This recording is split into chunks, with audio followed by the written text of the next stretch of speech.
继续来看这个国民党不分区的名单，参朱立伦甲郝龙斌拢真有意见，所以早起吴敦义、朱立伦甲郝龙斌拢到云林为立委的候选人谢淑雅来徛台，因的活动将做焦点。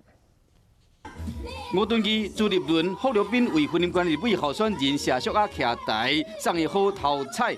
不过，大家关心的拢是吴敦义、朱立伦甲郝龙斌三人的互动，因为国民党不分区立委名单一个公布了后，当然出现质疑名单公正性的声音。朱立伦讲，大家拢伫骂郝龙斌讲，这个名单无多好社会接受。不过，主席是吴敦义。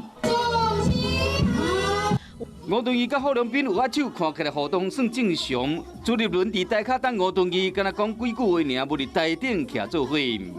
这样跟主席见面会不会尴尬？完全不会，因为刚才吴主席在致辞哦，我们基于礼貌，不能在中间打扰，要等主席致辞完之后啊，再跟主席打招呼。一切都是公开，绝对没有任何一个人可以做决定的。 国民党不分区立委的名单党内存在无共款的声音，不过吴敦义议员强调，名单是公正公平。